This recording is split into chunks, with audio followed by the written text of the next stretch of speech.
Hello, and welcome to this week's Factor in Action episode. This is Liz, and today I'm looking forward to sharing with you about the three mental factors: the factors of increasing social support, having strong reasons for living, and empowerment. And these three factors are so interesting to really dive into because they're not the ones that will come up at your doctor's office necessarily, but maybe in your therapist's office. But I really like to showcase how, as you know, the Radical Remission factors, there's 10, and we have 3 that are physical, 2 that are emotional, 2 that are spiritual, and we also have these 3 that are mental. And I just want to dive into them just a little bit and share a little extra information about how these factors can kind of come into play. Now, when we talk about the empowerment factor or finding your empowerment, I like to introduce this one first when working with someone or on the first night of a workshop, because I think it's really important for people to find their voice and know that they are allowed to have a voice in their healing plan and to be able to make decisions and not just hand the power over to someone else, whether that's a partner, whether that's a practitioner.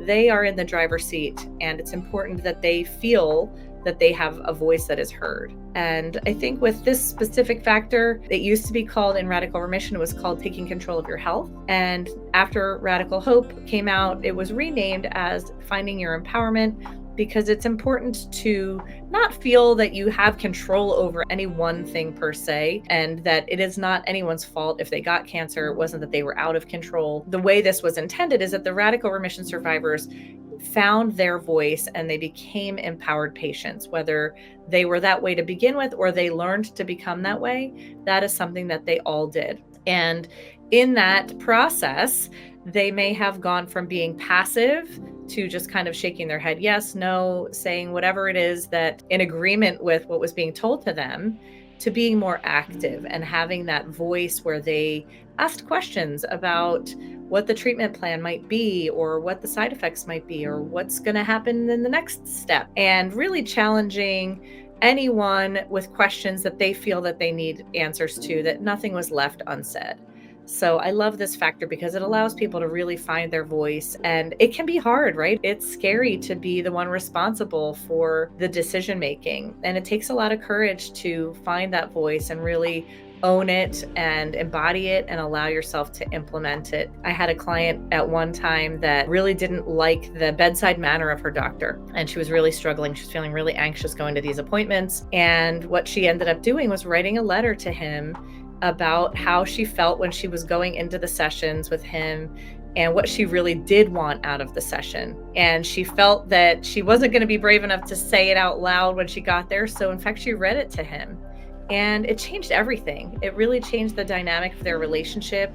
And it hit home with me so hard how powerful it can be to find that voice, even if you're kind of in conflict with your practitioner or just as a personality conflict, just allowing them to see you for who you are and being brave. It takes a lot of courage to do that. So if you are an active patient, I congratulate you. And if it's something that you struggle with a little bit, lean in, and you could certainly reach out to us, obviously, but there's other ways to learn to find that voice. And I love the way my client did it so beautifully by writing a letter and then utilizing that tool, whether she chose to read it to him or not. It allows that practice to come in of what is it that you want to say, what kinds of things do you want to communicate, and really organizing your thoughts.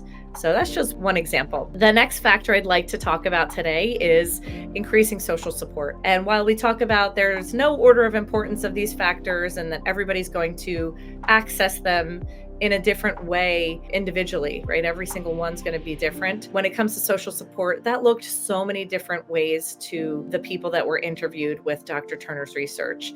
They may have had, 50,000 Facebook friends that they communicated with, or they had just a couple of people in their everyday life that really understood who they were, and they felt really supported with just the people that they had, and they didn't need to have a lot.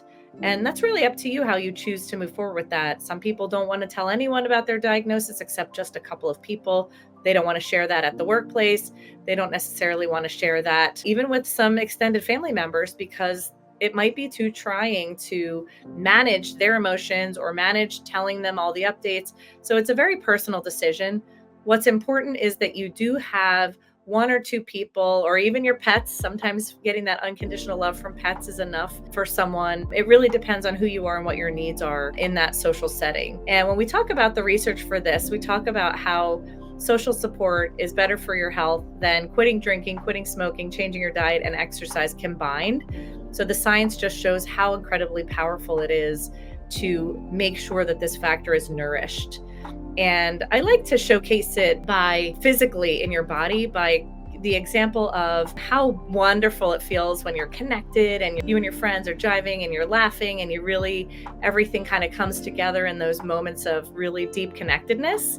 And then the counterpoint to that is those moments where we've all felt at some point left out or lonely and sad, and because you weren't included. And I like to use this example because I want people to really note the feeling they get in their bodies between those two. You know, when you talk about feeling lonely or left out, you get that empty feeling. I feel it here, you know, in my heart, a little bit heavy. But then when I think about those moments of, you know, joy and connectedness with my friends, I feel lighter. I can feel the happy hormones being activated in my brain and flooding my system. So, you know, take that moment to do that pause if this is something that's a little bit challenging for you, but just know how important that social support is.